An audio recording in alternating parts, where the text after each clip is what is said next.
ये प्रश्न अक्सर मन में उठता है। गंगा धरती पर क्यों आई और किसे अपनी कोख से जन्म देकर उन्होंने श्राप से मुक्त करने का वचन दिया था।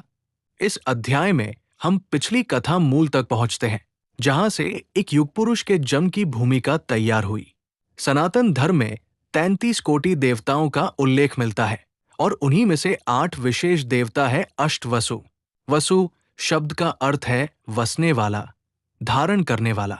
इसी कारण पृथ्वी को भी वसुंधरा कहा गया, जो सबको अपने भीतर धारण करती है। ये 8 वसु दक्ष प्रजापति की कन्या वसु और धर्म के पुत्र थे। वे इंद्र और विष्णु के सहायक और देवताओं के रक्षक माने जाते थे। दक्ष कन्याओं में से एक सती भी थी, जो शिव की पत्नी थी। एक समय की बात है, 8 वसु अपनी पत्नियों के साथ महर्षि वशिष्ठ के आश्रम पहुंचे। वही आश्रम में कामधेनु गाय की पुत्री नंदिनी थी। वो कोई साधारण गाय नहीं थी।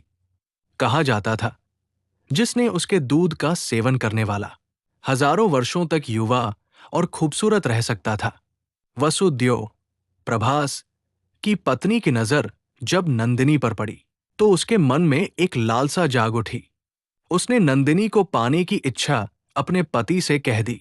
अपनी पत्नी प्रेम में अंधे द्यो ने विवेक खो दिया और 7 वसु भाइयों के साथ मिलकर नंदिनी का अपहरण कर लिया।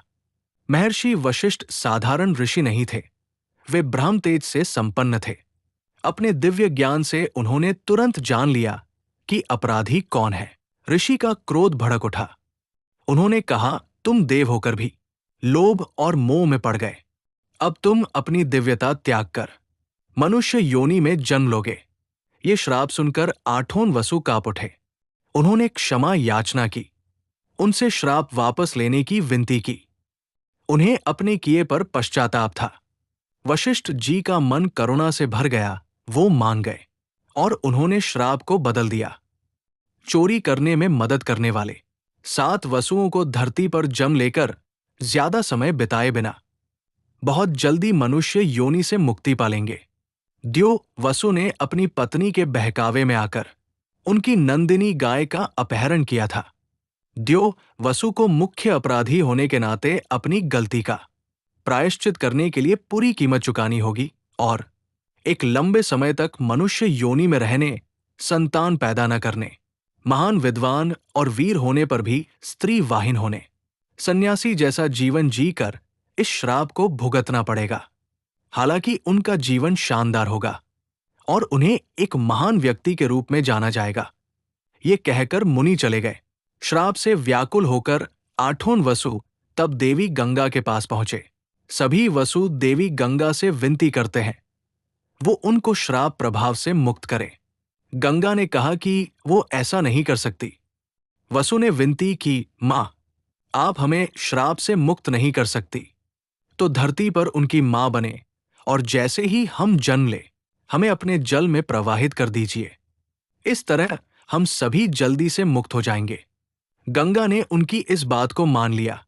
उसी वचन को निभाने के लिए गंगा ने मृत्युलोक में अवतार लिया और राजा शांतनु की पत्नी बनी। गंगा ने राजा शांतनु की पत्नी बनने से पहले उनसे सिर्फ एक वचन लिया कि वो कभी उससे कोई प्रश्न नहीं करेंगे। जब भी राजन ऐसा करेंगे वो छोड़कर चली जाएगी। शांतनु से गंगा के पहले जो 7 पुत्र पैदा हुए, उनका जन्म होते ही गंगा ने अपने जल में प्रवाहित कर दिया, जिससे 7 वसु तो मुक्त हो गए। जब 8वां पुत्र जन्मा तो राजा शांतनु अब खुद को रोक न सके।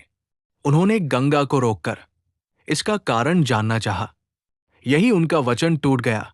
गंगा ने राजा शांतनु को वसुओं के श्राप के बारे में बताया। राजा ने उस 8वें पुत्र को डुबोने नहीं दिया और राजा शांतनु के वचन भंग करने से गंगा 8वें पुत्र को साथ लेकर चली गई। वही 8वां वसुद्यो, जो आगे चलकर देवव्रत कहलाया और भीषण प्रतिज्ञा के कारण उसे संसार ने भीष्म के नाम से जाना। वो एक युग पुरुष बना, महान, तेजस्वी, धर्मनिष्ठ, परंतु जीवन भर त्याग, कष्ट और मौन का भार उठाता रहा। एक प्रश्न, क्या भीष्म का जीवन एक श्राप की परिणाम था या वो मनुष्य जाति को त्याग और कर्तव्य का सबसे बड़ा उदाहरण देने आए थे। क्यों और कैसे गंगा पुत्र एक युग पुरुष बने, आगे जानते हैं अध्याय 16 में।